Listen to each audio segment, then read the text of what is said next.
പക്ഷേ T P ചന്ദ്രശേഖരനെ 51 വെട്ടുകൾ വെട്ടി വഴിയിലിട്ട് കൊന്നതോടുകൂടി പലരെയും ഭയപ്പെടുത്തുവാൻ വേണ്ടിയിട്ട് CPM-ലെ പിണറായി വിജയൻ നേതൃത്വം നൽകുന്ന ഒരു ഗുണ്ട ഫ്രാക്ഷന് സാധിച്ചു എന്നുള്ളതാണ്.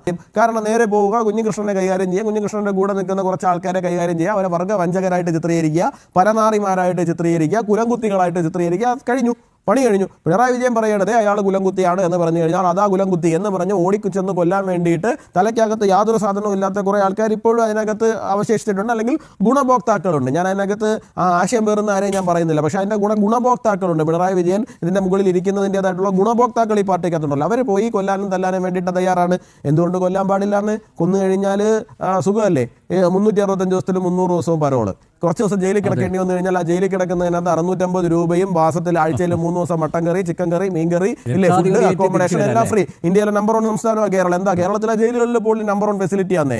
പയ്യന്നൂരിലെ CPM പ്രവർത്തകനായിരുന്ന ധനരാജിന്റെ കുടുംബത്തെ സഹായിക്കാൻ രക്തസാക്ഷി ഫണ്ടായി സ്വരൂപിച്ച കോടികൾ അടിച്ചു മാറ്റി. കോടികൾ കട്ടതിൽ MLA TI മധുസൂദനും ഉണ്ടത്രേ. ഈ ആക്ഷേപം ഉന്നയിച്ചത് മറ്റാരുമല്ല, CPM പയ്യന്നൂർ മുൻ ഏരിയ സെക്രട്ടറിയും നിലവിൽ കണ്ണൂർ ജില്ലാ കമ്മിറ്റി അംഗവുമായ V കുഞ്ഞികൃഷ്ണൻ. രക്തസാക്ഷികൾ അമരന്മാർ, ധീരന്മാർ, ജീവിക്കുന്നവർ ഞങ്ങളിലൂടെ എന്ന് പാടിപ്പുകഴ്ത്തുന്ന പാർട്ടിയും അതിൻ്റെ നേതൃനിരയിൽ നിൽക്കുന്നവരുമാണ് രക്തസാക്ഷി കുടുംബത്തെ സാമ്പത്തികമായി സഹായിക്കാൻ പിരിച്ച ഫണ്ട് വെട്ടിച്ചിരിക്കുന്നത്. ഫണ്ട് മുഖ്യവന്മാർക്കെതിരെ നടപടി ആവശ്യപ്പെട്ട് പാർട്ടിക്കകത്ത് കലാപം നടത്തിയ കുഞ്ഞികൃഷ്ണൻ അതൊന്നും ഉണ്ടാകാത്ത സാഹചര്യത്തിൽ ഫണ്ട് വെട്ടിപ്പ് പരസ്യമാക്കാൻ നിർബന്ധിതനാവുകയായിരുന്നു. യുവരാജ്, ധനരാജ് രക്തസാക്ഷി ഫണ്ടായി 1 കോടി പിരിച്ചു എന്നാണ് പാർട്ടി പറയുന്നത്.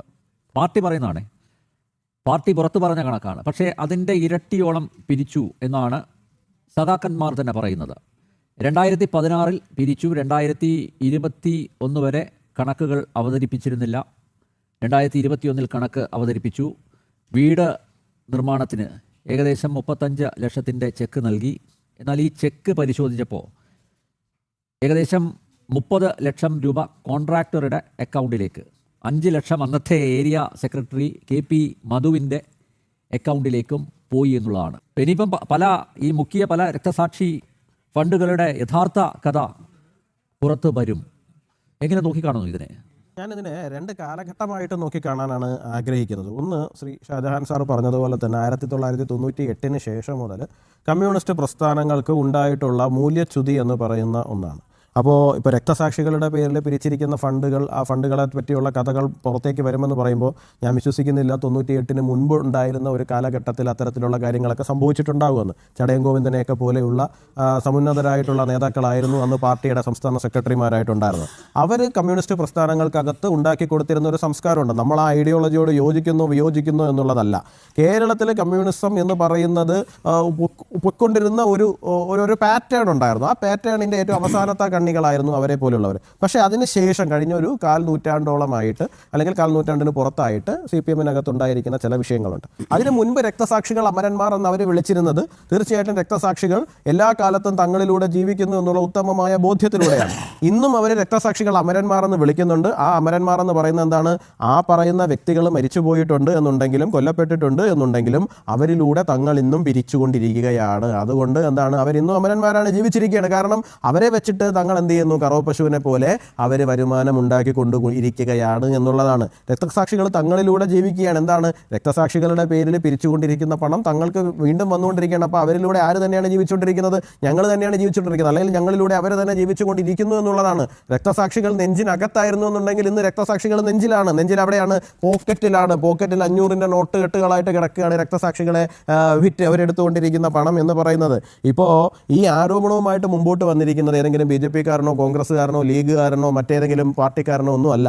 അവരുടെ തന്നെ പാർട്ടിയുടെ ഏരിയ സെക്രട്ടറിയാണ്. നമുക്കറിയാം കമ്മ്യൂണിസ്റ്റ് പാർട്ടിയെ സംബന്ധിച്ചിടത്തോളം ഒരു ഏരിയ സെക്രട്ടറി എന്ന് പറയുന്നത് എത്രത്തോളം പ്രാധാന്യമുള്ള ഒന്നാണ് എന്നുള്ള കാര്യം. കാരണം ഒരു ഏരിയ സെക്രട്ടറി തെരഞ്ഞെടുപ്പ് വരുന്ന സമയത്ത് എത്ര പ്രാധാന്യത്തോടു കൂടിയാണ് CPM ഓരോ സ്ഥലത്തും വലിയ ആഘോഷമാക്കി അത് നടത്തുന്നതെന്നും ഏരിയ സെക്രട്ടറി സ്ഥാനത്തേക്ക് വരുന്നവരും ഏരിയ സെക്രട്ടറിയിൽ നിന്ന് പുറത്തേക്ക് പോകുന്നവരും ഒക്കെ തന്നെ വലിയ രീതിയിൽ ആഘോഷിക്കപ്പെടുകയും ചില ഏരിയ സെക്രട്ടറിമാർ സമ്മേളനത്തിൽ പങ്കെടുത്തില്ല എന്ന് പറയുന്നത് മുഖ്യധാരാ മാധ്യമങ്ങൾ മുഴുവൻ വലിയ വാർത്തയാക്കുകയും ചെയ്യുന്നതാണ്. അപ്പോൾ കണ്ണൂർ പോലെയുള്ള ഒരു ജില്ലയിൽ CPM-ന്റെ ഏറ്റവും ശക്തമായിട്ടുള്ള ഒരു സ്ഥലത്ത്, പയ്യന്നൂർ പോലെയുള്ള ഒരു സ്ഥലത്ത് അവിടുത്തെ ഒരു ഏരിയ സെക്രട്ടറി, അതും ഏറ്റവും ജനകീയ, അവരുടെ ഇടയിലുള്ള ഏറ്റവും ജനകീയ മുഖമെന്നറിയപ്പെടുന്ന ഒരാൾ 5 വർഷമായിട്ട് ഈ പോരാട്ടം നടത്തുന്നുവെന്നുണ്ടെങ്കിൽ തീർച്ചയായിട്ടും നമുക്കറിയില്ലേ അതിനകത്ത് എന്തെങ്കിലുമൊക്കെ യാഥാർത്ഥ്യമുള്ള കാര്യമായിരിക്കുമെന്ന്. അല്ലാന്നുണ്ടെങ്കിൽ ഏറ്റവും കുറഞ്ഞ പക്ഷേ അദ്ദേഹത്തെങ്കിലും മുൻപേ തന്നെ പുറത്താക്കാൻ വേണ്ടിയിട്ടുള്ള ഒരു പരിശ്രമം CPM-ന്റെ ഭാഗത്തുനിന്നുണ്ടാകണ്ടേ. അദ്ദേഹത്തെ ജില്ലാ കമ്മിറ്റി അംഗമാക്കി നിർത്തിയിരിക്കുകയാണ്. അദ്ദേഹം ഉന്നയിക്കുന്ന ആരോപണങ്ങൾ തെറ്റാണ് എന്നുണ്ടെങ്കിൽ, അദ്ദേഹം പറയുന്ന നുണയാണെന്നുണ്ടെങ്കിൽ അദ്ദേഹത്തെ 7 മണ്ടേ CPM, നമുക്കറിയാമല്ലോ CPM-ന്റെ സ്വഭാവം അനുസരിച്ച് അരമണിക്കൂർ മുമ്പേ ഞങ്ങൾ പുറത്താക്കി എന്ന് പ്രസ്താവന ഇറക്കുന്നതാണ്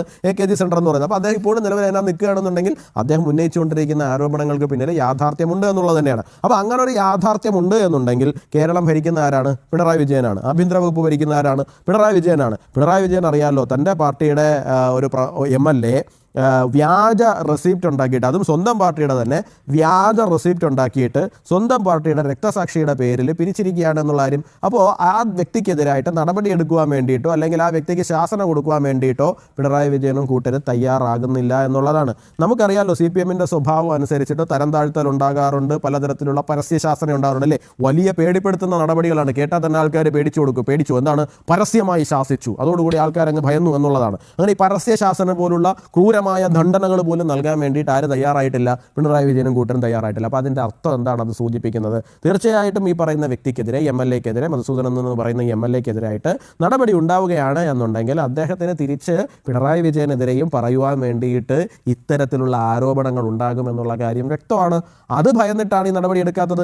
ഇല്ല എന്നുണ്ടെങ്കിൽ ഏറ്റവും കുറഞ്ഞ പക്ഷം, ഞാൻ പറയട്ടെ, ഏറ്റവും കുറഞ്ഞ പക്ഷം ഒരു പരസ്യശാസനയെങ്കിലും അദ്ദേഹത്തിന് കൊടുക്കാൻ വേണ്ടിയിട്ട് പാർട്ടി ഇക്കാലയളവിൽ തയ്യാറാകുമായിരുന്നല്ലോ. അങ്ങനെ തയ്യാറായില്ല എന്നുണ്ടെങ്കിൽ നിങ്ങൾ എനിക്കെതിരെ നടപടിയെടുത്താൽ നിങ്ങൾക്കെതിരായിട്ട് നിങ്ങൾ ഇത്തരത്തിലുള്ള ഫണ്ട് വെട്ടിപ്പുകൾ നടത്തിയിരിക്കുന്നത്, നിങ്ങളെ രക്തസാക്ഷികളുടെ പേരിൽ നടത്തിയിരിക്കുന്ന കൊള്ളരുതായ്മകൾ, ഇത് മുഴുവൻ ഞങ്ങൾ പുറത്തു പറയും എന്നുള്ള ഒരു ഭീഷണി ഈ ഭാഗത്ത് നിന്ന് അവിടേക്കും പോയിട്ടുള്ളത് കൊണ്ട് മാത്രമായിരിക്കും അല്ലേ. ഇപ്പം ഞാൻ ചോദിക്കട്ടെ, P. ജയരാജനെ പോലെ കണ്ണൂർ ജില്ലയിലെ വലിയ ഒരു നേതാവ്, CPM-നെ സംബന്ധിച്ചിടത്തോളം കണ്ണൂർ ജില്ലയിൽ അവരുടെ ചെന്താരകമാണ്, അവരുടെ ജീവനാണ്, ചങ്കിടിപ്പാണെന്നൊക്കെയാണ് പറയുന്നത്. ഈ P. ജയരാജനെതിരായിട്ട് പിണറായി വിജയൻ എത്രയോ സ്ഥലങ്ങളിൽ എത്രയോ പരസ്യമായിട്ട് തന്നെ പ്രതികരിക്കുവാൻ തയ്യാറായിട്ടുണ്ട്.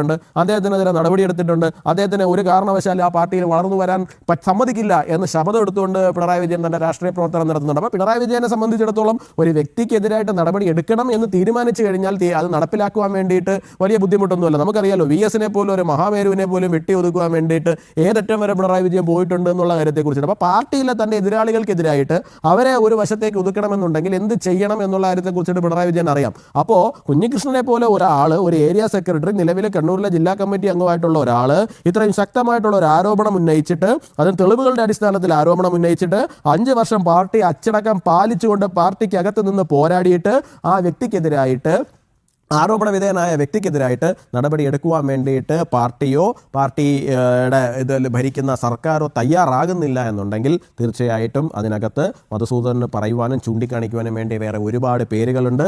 ആ പേരുകൾ സെക്രട്ടേറിയറ്റിലേക്കും AKG സെന്ററിലേക്കും ക്ലിഫ് ഹൗസിലേക്കും ഒക്കെ നീളുമെന്നുള്ളത് കൊണ്ടാണ് നടപടി ഉണ്ടാകാത്തത്. ഓക്കെ യുവരാജ്, നോക്കൂ, ഏറ്റവും ഒടുവിൽ ലഭിച്ച വിവരം, അതായത് ഈ മധുസൂദനൻ്റെ, പയ്യന്നൂർ MLA TI മധുസൂദനൻ്റെ രാജി ആവശ്യപ്പെട്ട് തെരുവിൽ പ്രകടനം നടത്തിയ BJP പ്രവർത്തകരെയും കോൺഗ്രസ് പ്രവർത്തകരെയും CPM-കാർ തെരുവിലിട്ട് തന്നെ കൈകാര്യം ചെയ്തിട്ടുണ്ട് എന്നുള്ളതാണ്. വടിവാളടക്കം എടുത്തായിരുന്നു അവരുടെ പ്രകടനം, CPM പ്രവർത്തകരുടെ. അപ്പോൾ സത്യം വിളിച്ച് പറയുന്നവനെ ഒറ്റുകാരൻ എന്ന് വിളിക്കുക, ആക്ഷേപിക്കുക, പ്രതിഷേധിക്കുന്നവരെ ശാരീരികമായി ആക്രമിക്കുക CPM-ന്റെ സ്ഥിരം ശൈലിയാണിത്. പക്ഷെ നോക്കൂ, ഇതാണ് ഇപ്പോഴും നടന്നുകൊണ്ടിരിക്കുന്നത്. പക്ഷേ ഷാജഹാൻ പറഞ്ഞ ചില കാര്യങ്ങൾ, അത് ഒരു രാഷ്ട്രീയ മാറ്റം, അതായത് കേഡേഴ്സിന് തന്നെ തിരിച്ചറിവുണ്ടായിരിക്കുന്നു, അവർക്ക് ബോധവും ബോധ്യവും ഉണ്ടായിരിക്കുന്നു. പാർട്ടിക്കകത്ത് നടപടി എടുക്കുന്നില്ലെങ്കിൽ, പണ്ടൊക്കെ അറിയാമല്ലോ, CPM-ന്റെ ഒരു സ്ട്രക്ചർ അറിയാമല്ലോ, ഒരു കാരണവശാലും പുറത്തു പോവില്ല, അതിനകത്ത് എന്താണ് ചർച്ച നടക്കുന്നത് പുറത്തു പോവില്ല. പക്ഷേ പാർട്ടിക്കകത്ത് ചർച്ച നടത്തിയിട്ട് കാര്യമില്ല, തീരുമാനം എടുക്കുന്നില്ല. അതുകൊണ്ട് പൊതുസമൂഹം ഇതറിയണം, ഇതൊക്കെ അറിയണം, ഈ ക്രമക്കേടുകളും ഈ ഗുരുതരമായിട്ടുള്ള ഈ കൊള്ളയും അതുപോലെ മോഷണവും ഒക്കെ പൊതുസമൂഹം അറിയണം എന്ന ആത്മാർത്ഥമായ ആഗ്രഹത്തിൻ്റെ പുറത്താണ് കുഞ്ഞികൃഷ്ണനെ പോലുള്ളവർ മുന്നോട്ട് വരുന്നത്. ഇത് പ്രതീക്ഷ നൽകുന്നതല്ലേ? കണക്കുകളടക്കം നിരത്തിയാണ് ഷാജഹാൻ ചില കാര്യങ്ങളൊക്കെ ഇവിടെ അവതരിപ്പിച്ചത്. തീർച്ചയായിട്ടും ഇതിനകത്ത് ഇപ്പോൾ ഈ തല്ലാനിറങ്ങി എന്ന് പറയുന്ന, വടിവാളുമായി വെട്ടാനും കൊല്ലാനും കായികമായി നേരിടാനും ഒക്കെ ഇറങ്ങി എന്ന് പറയുന്ന ആൾക്കാർ നമ്മുടെ ഈ മുതൽവൻ സിനിമയിലെ കൊച്ചിൻ ഹനീഫയെ ഓർമ്മിപ്പിക്കുന്ന തരത്തിലുള്ള ചില ആൾക്കാരാണ്. ആ പാർട്ടിയിൽ കുറേ സഖാക്കൾ നല്ല ഉണ്ടായിരുന്നു. ഇപ്പോൾ കൊച്ചിൻ ഹനീഫ തലത്തിലുള്ള കുറേ ആൾക്കാരാണ് ഈ പറയുന്ന കൊള്ളരുതായ്മ. നമ്മൾ കണ്ടിട്ടില്ല, ആ ഒരു ഇൻ്റർവ്യൂ നടക്കുന്ന സമയത്ത് തന്നെ ആ ചാനലിൽ കയറുന്നു, തല്ലാനൊക്കെ നടക്കുന്ന കുറേ ആൾക്കാരോടല്ലേ. കൊച്ചിൻ ഹനീഫയെ ഓർമ്മിപ്പിക്കുന്ന തരത്തിലുള്ള പ്രകടനമായിട്ടാണ് ഇപ്പോൾ കുറേ സഖാക്കൾ അതിനകത്ത് ഇറങ്ങിയിരിക്കുന്നത്. അതൊരു വശത്തോടെ നടക്കും. ശ്രീ ഷാജഹാൻ പറഞ്ഞതുപോലെ തന്നെ, അല്ലെങ്കിൽ അങ്ങ് ചോദിച്ചതുപോലെ തന്നെ, ടി പി ചന്ദ്രശേഖരന് വന്ന ഗതി പി കുഞ്ഞികൃഷ്ണൻ വരിക എന്ന് പറഞ്ഞു കഴിഞ്ഞാൽ ടി പി ചന്ദ്രശേഖരനെ കൊന്ന ഇടത്താണ് CPM പിഴച്ചതെന്നാണ് ഞാൻ പറയുക. മറ്റൊന്നും കൊണ്ടല്ല. മുൻപത്തെ ഒരു സാഹചര്യത്തിലായിരുന്നു എന്നുണ്ടെങ്കിൽ കുഞ്ഞികൃഷ്ണൻ എന്താ ചെയ്യുക? അദ്ദേഹം 5 വർഷമായിട്ട് ഇതിനകത്ത് നിൽക്കുന്നു, അദ്ദേഹം ഇതിനകത്ത് പോരാടുന്നു, നീതിയും ന്യായവും നടപ്പിലാക്കാൻ വേണ്ടിയിട്ട് ശ്രമിക്കുന്നു, നടക്കുന്നില്ല. സ്വാഭാവികമായിട്ട് അകത്ത് അങ്ങോട്ടും ഇങ്ങോട്ടും വലിയ പ്രശ്നങ്ങളുണ്ടാകും, അദ്ദേഹത്തിന് മടുപ്പുണ്ടാകും. കമ്മ്യൂണിസം എന്ന് പറയുന്ന സാധനം കണ്ടുപിടിച്ചത് CPM ഒന്നും അല്ലല്ലോ. CPM പുറത്തും കമ്മ്യൂണിസം നല്ല അസലായിട്ട് നടപ്പിലാക്കുവാൻ വേണ്ടിയിട്ട് ശ്രമിക്കുന്ന പ്രസ്ഥാനങ്ങൾ ലോകത്ത് ഒരുപാടുണ്ട്, ഇന്ത്യയിലും ഒരുപാടുണ്ട്. നമ്മൾ ബീഹാറിൽ ചെന്ന് കഴിഞ്ഞാൽ പോലും CPM ഒന്നും അല്ല, അവിടെ മറ്റു ചില പാർട്ടികളാണ് CPM-നേക്കാളും ബഹുഘാതം മുന്നിൽ നിൽക്കുന്ന സാഹചര്യത്തിലുള്ള. CPM-നുണ്ടായ മൂല്യച്യുതി കൊണ്ടാണ്. അവരുടെ ആശയം ശരിയോ തെറ്റോ എന്നുള്ളതല്ല, പറയുന്ന ആശയത്തിനകത്ത് ആത്മാർത്ഥമായിട്ട് പ്രവർത്തിക്കുവാൻ തയ്യാറായില്ല എന്നുണ്ടെങ്കിൽ ആ ആശയം മറ്റൊരു വഴി കണ്ടെത്തി അതിലൂടെ മുമ്പോട്ട് പോകുമെന്നുള്ളതാണ്. അപ്പോൾ കുഞ്ഞികൃഷ്ണനെ പോലുള്ള ആൾക്കാർ എന്ത് ചെയ്യും? നേരത്തെ ടി പി ചന്ദ്രശേഖരൻ ചെയ്തതുപോലെ തന്നെ RMB പോലെയുള്ള പ്രസ്ഥാനങ്ങൾ ഉണ്ടാക്കി, അല്ലെങ്കിൽ ഷാജഹാൻ സാറ് ചെയ്യുന്നത് പോലെ തന്നെ മറ്റ് ചില പ്ലാറ്റ്ഫോമുകൾ ഉണ്ടാക്കി അവരുടെ ആശയം അതിനകത്തൂടെ നടപ്പിലാക്കുവാൻ വേണ്ടിയിട്ടുള്ള പരിശ്രമങ്ങളുമായിട്ട് മുമ്പോട്ട് പോകും. പക്ഷേ ടി പി ചന്ദ്രശേഖരനെ 51 വെട്ടുകൾ വെട്ടി വഴിയിലിട്ട് കൊന്നതോടുകൂടി പലരെയും ഭയപ്പെടുത്തുവാൻ വേണ്ടിയിട്ട് CPM-ലെ പിണറായി വിജയൻ നേതൃത്വം നൽകുന്ന ഒരു ഗുണ്ട ഫ്രാക്ഷന് സാധിച്ചു എന്നുള്ളതാണ്. അപ്പോൾ അതുകൊണ്ട് തന്നെ എന്താണ്, ഇന്ന് എത്രയധികം ഇപ്പോൾ ടി പി ചന്ദ്രശേഖരന് ബഹുജന പിന്തുണ ഇല്ലായിരുന്നു, ഉണ്ടായിരുന്നു. അദ്ദേഹം അവിടെ പാർലമെന്റിൽ മത്സരിച്ച് എത്രായിരം വോട്ടാണ് അദ്ദേഹം നേടിയെന്നുള്ള കാര്യം നമ്മൾ നോക്കണം. അപ്പോൾ അദ്ദേഹത്തിന് അത്രയേറെ ജനകീയമായിട്ടുള്ള പിന്തുണ ഉണ്ടായിരുന്നു. കുഞ്ഞികൃഷ്ണൻ ഉണ്ടായിരുന്നത് പോലെ തന്നെ പിന്തുണ ഉണ്ടായിരുന്ന ഒരാളായിരുന്നു ടി പി ചന്ദ്രശേഖരൻ. അദ്ദേഹത്തിൻ്റെ മരണശേഷം പോലും കെ രമ അവിടെ നിന്ന് മത്സരിച്ച് അദ്ദേഹത്തിൻ്റെ പ്രസ്ഥാനത്തിലൂടെ തന്നെ വന്ന് MLA ആകുന്ന സാഹചര്യം വരെ ഉണ്ടായിട്ടുണ്ട്. അത് ടി പി ചന്ദ്രശേഖരൻ്റെ പേരിൽ മാത്രം സാധിച്ചിരിക്കുന്നതാണ്. അപ്പോൾ കുഞ്ഞികൃഷ്ണനെ പോലെ തന്നെ പിന്തുണ ഉണ്ടായിരുന്ന ആളായിരുന്നു ടി പി ചന്ദ്രശേഖരൻ. അപ്പോൾ ടി പി ചന്ദ്രശേഖരൻ അത്തരത്തിലൊരു സാഹചര്യം നേരിട്ടതോടുകൂടി പുറത്തിറങ്ങി ഫൈറ്റ് ചെയ്ത് കഴിഞ്ഞാൽ അത് ജീവനാപത്താണ് എന്ന് വീട്ടിൽ ഇന്നോവ വരുമെന്ന് നമ്മൾ തമാശയ്ക്കായാലും പറയുമല്ലോ, വിമർശിച്ച് കഴിഞ്ഞാൽ വീട്ടിൽ ഇന്നോവ വരുമെന്ന്. അതുപോലെ തന്നെ വീട്ടിൽ ഇന്നോവ വരുമെന്ന് അറിയാമെന്നുള്ളത് കൊണ്ടാണ് ഇവരെ പോലുള്ള ആൾക്കാർ പുറത്തിറങ്ങാതെ അകത്ത് നിന്ന് തന്നെ പോരാടാൻ വേണ്ടിയിട്ട് ശ്രമിക്കുന്നത്. ഇവർ പുറത്തിറങ്ങി പോരാടി കഴിഞ്ഞാൽ ഇപ്പോൾ ഈ കൊച്ചിൻ ഹനീഫമാരുണ്ടല്ലോ പുറത്തിറങ്ങി ഇപ്പോൾ ഈ ബഹളം ഉണ്ടായിക്കൊണ്ടിരിക്കുന്നത്, ഇവർക്ക് വളരെ എളുപ്പമാണ് കാര്യം. കാരണം നേരെ പോവുക, കുഞ്ഞികൃഷ്ണനെ കൈകാര്യം ചെയ്യുക, കുഞ്ഞികൃഷ്ണൻ്റെ കൂടെ നിൽക്കുന്ന കുറച്ച് ആൾക്കാരെ കൈകാര്യം ചെയ്യുക, അവരെ വർഗ്ഗവഞ്ചകരായിട്ട് ചിത്രീകരിക്കുക, പരനാറിമാരായിട്ട് ചിത്രീകരിക്കുക, കുലംകുത്തികളായിട്ട് ചിത്രീകരിക്കുക, കഴിഞ്ഞു, പണി കഴിഞ്ഞു. പിണറായി വിജയൻ പറയണത് അയാൾ കുലംകുത്തിയാണ് എന്ന് പറഞ്ഞു കഴിഞ്ഞാൽ അതാ കുലംകുത്തി എന്ന് പറഞ്ഞ് ഓടിക്കുച്ചെന്ന് കൊല്ലാൻ വേണ്ടിയിട്ട് തലയ്ക്കകത്ത് യാതൊരു സാധനവും ഇല്ലാത്ത കുറേ ആൾക്കാർ ഇപ്പോഴും അതിനകത്ത് അവശേഷിച്ചിട്ടുണ്ട്, അല്ലെങ്കിൽ ഗുണഭോക്താക്കളുണ്ട്. ഞാൻ അതിനകത്ത് ആശയം പേറുന്ന ആരെയും ഞാൻ പറയുന്നില്ല, പക്ഷേ അതിൻ്റെ ഗുണഭോക്താക്കളുണ്ട്. പിണറായി വിജയൻ ഇതിൻ്റെ മുകളിൽ ഇരിക്കുന്നതിൻ്റേതായിട്ടുള്ള ഗുണഭോക്താക്കൾ ഈ പാർട്ടിക്കകത്തുണ്ടല്ലോ. അവർ പോയി കൊല്ലാനും തല്ലാനും വേണ്ടിയിട്ട് തയ്യാറാണ്. എന്തുകൊണ്ട് കൊല്ലാൻ പാടില്ല എന്ന്? കൊന്നു കഴിഞ്ഞാൽ സുഖമല്ലേ? 365 ദിവസത്തിലും 300 ദിവസവും പരോള്. കുറച്ച് ദിവസം ജയിലിൽ കിടക്കേണ്ടി വന്നു കഴിഞ്ഞാൽ ആ ജയിലിൽ കിടക്കുന്നതിനകത്ത് 650 രൂപയും മാസത്തിൽ ആഴ്ചയിൽ 3 ദിവസം മട്ടൻ കറി, ചിക്കൻ കറി, മീൻ കറി, ഇല്ലേ, ഫുഡ്, അക്കോമഡേഷൻ എല്ലാം ഫ്രീ. ഇന്ത്യയിലെ നമ്പർ 1 സംസ്ഥാനമാണ് കേരളം. എന്താ കേരളത്തിലെ ജയിലുകളിൽ പോലും നമ്പർ 1 ഫെസിലിറ്റി ആണേ, നമ്പർ 1 ആണ്. കാര്യം വെച്ച് കഴിഞ്ഞാൽ എന്താ, പിണറായി വിജയന്റെ കൂടെ ഉള്ളവരെ മൊത്തം ജയിലിനകത്ത് കിടക്കുന്നത്. പിണറായി വിജയനെ മുഖ്യമന്ത്രിയാക്കുവാനും പാർട്ടി പിടിച്ചെടുക്കുവാനും വേണ്ടിയിട്ട് കയ്യും മെയ്യും മറന്ന് വടിവാളും കൊടുവാളും ഒക്കെ കൊണ്ട് സഹായിച്ചിട്ടുള്ള സുനിമാരാണ് ഇന്ന് ജയിലിനകത്ത് കിടക്കുന്നത്. അപ്പോൾ ഉപകാരസ്മരണ കാണിക്കണമല്ലോ. അപ്പോൾ ഇതാണ് സാഹചര്യം.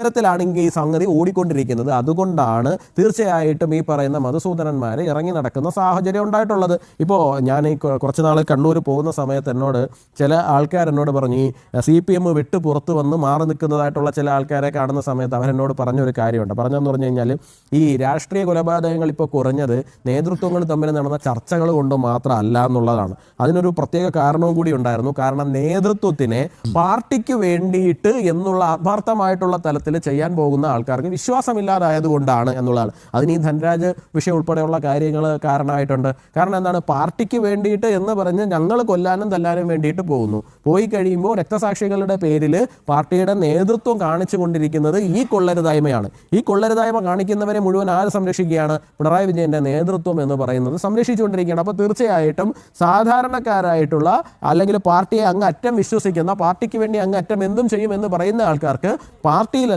പാർട്ടിയുടെ നേതൃത്വത്തോട് വിശ്വാസം നഷ്ടപ്പെട്ടു എന്നാണ്. ഇപ്പോൾ ഷാജഹാൻ സാർ പറഞ്ഞൊരു കാര്യമുണ്ടല്ലോ, എന്താണ് കഴിഞ്ഞ ലോക്കൽ ബോഡി തെരഞ്ഞെടുപ്പിൽ എന്താണ് കേരളത്തിൽ സംഭവിച്ചത് എന്നുള്ള കാര്യം.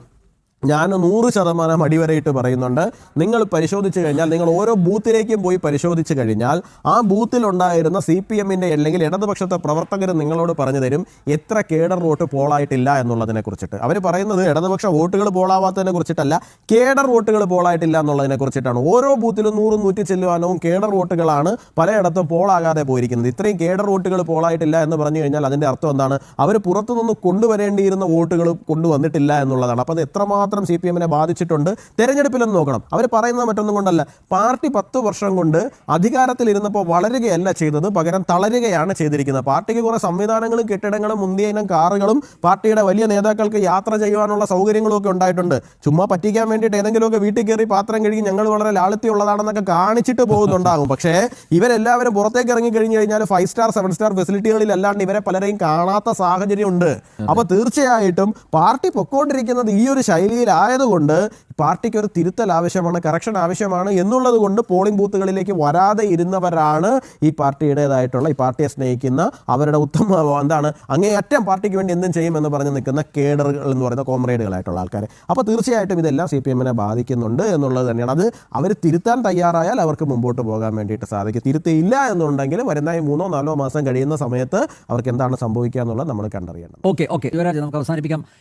നോക്കൂ, രക്തസാക്ഷി ഫണ്ട് അടിച്ചു മാറ്റുന്നവർ, അപ്പോൾ അവർക്ക് അയ്യപ്പൻ്റെ സ്വത്തുവകകൾ അടിച്ചു മാറ്റുന്നതിൽ അല്ലെങ്കിൽ കൊള്ളയടിക്കുന്നതിൽ അവർക്ക് ഒരു ഉളുപ്പും ഇല്ല എന്ന് അവരുടെ ചെയ്തികളിലൂടെ തന്നെ സ്ഥാപിക്കുകയല്ലേ?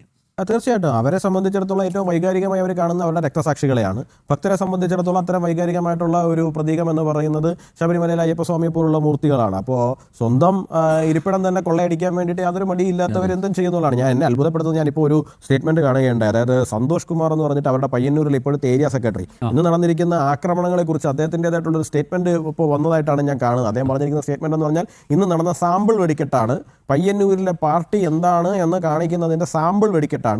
MLA-ക്കെതിരെ പ്രതിഷേധിച്ചു കഴിഞ്ഞാൽ സ്വന്തം തടി കാക്കേണ്ടി വരും എന്നാണ് അദ്ദേഹം ഇപ്പോൾ കൊടുത്തിരിക്കുന്ന ഒരു സ്റ്റേറ്റ്മെന്റ്. അഡ്വക്കേറ്റ് സന്തോഷാണ് നമ്മുടെ BMS നേതാവിനെ കൊലപ്പെടുത്തിയ കേസിൽ, അതായത് അതെനിക്കറിയില്ല, അല്ല ഞാൻ പറയുന്നതാണ്. അപ്പോൾ അദ്ദേഹം ഇപ്പോൾ കൊടുത്തിരിക്കുന്ന ഒരു സ്റ്റേറ്റ്മെന്റ് ആണ്, ഞാനിപ്പോൾ കണ്ടതാണ്. അപ്പോൾ അദ്ദേഹം പറഞ്ഞു, അപ്പം ഒരു ജനാധിപത്യത്തിൽ പ്രതിഷേധിക്കുക എന്ന് പറയുന്നത് ഒരു പൗരന്റെ മൗലികമായിട്ടുള്ള അവകാശമാണ്. MLA എന്ന് പറയുന്ന ആൾ ജനാധിപത്യപരമായി ജനങ്ങൾ തിരഞ്ഞെടുത്ത ഒരു സ്ഥാനത്തിരുത്തിയിരിക്കുന്ന ആളാണ്. അങ്ങനെ ഒരാൾ ഒരു വ്യാജ റെസിപ്റ്റ് ഉണ്ടാക്കിയിട്ട് ഒരു കള്ളപ്പിരിവ് നടത്തി കഴിഞ്ഞാൽ സ്വാഭാവികമായിട്ടും ജനാധിപത്യത്തിൽ പ്രതിഷേധങ്ങൾ ഉണ്ടാകും. പ്രതിഷേധിക്കുന്നവർ തടി കാക്കേണ്ടി വരും, സ്വന്തം തടി സ്വയം കാക്കേണ്ടി വരും എന്നൊക്കെ ഒരു ഭീഷണി മുഴക്കുകയാണെന്നുണ്ടെങ്കിൽ നിങ്ങളുടെ പാർട്ടിയുടെ പേര് കമ്മ്യൂണിസ്റ്റ് പാർട്ടി മാർക്സിസ്റ്റ് എന്നൊന്നുമല്ല, അത് ഏതാണ്ട് കൊട്ടേഷൻ പാർട്ടി എന്നൊക്കെ തരത്തിലേക്ക് മാറ്റുന്നതാണ് നല്ലത് എന്നാണ് എനിക്ക് പറയാനുള്ളത്. ഇത് ഗുണ്ടായിസം അല്ല, ഗുണ്ടാരാജ് അല്ല, പിണറായി രാജ് അല്ല ഇവിടെ നിലനിൽക്കുന്നത്. ജനാധിപത്യമാണ്. ആ ബോധത്തോടു കൂടി പ്രവർത്തിക്കുന്നതാണ് എല്ലാ രാഷ്ട്രീയ പ്രസ്ഥാനങ്ങൾക്കും നല്ലത്. നേരത്തെ പറഞ്ഞ പോലെ ഒരു രക്തസാക്ഷി ഉണ്ടായാൽ ഏറ്റവും ചുരുങ്ങിയത് 50 ലക്ഷം രൂപ ലാഭം. ഇതിലും വലിയ ലാഭം ഏത് ബിസിനസ് നടത്തിയാൽ കിട്ടും? ഉറച്ച കമ്മ്യൂണിസ്റ്റുകാർ, ഇപ്പോഴും കമ്മ്യൂണിസം നെഞ്ചിലെത്തി നടക്കുന്ന സാധാരണക്കാരായിട്ടുള്ള കമ്മ്യൂണിസ്റ്റുകാർ ചിന്തിക്കുക പാർട്ടിയുടെ ഈ അവസ്ഥയെക്കുറിച്ച്.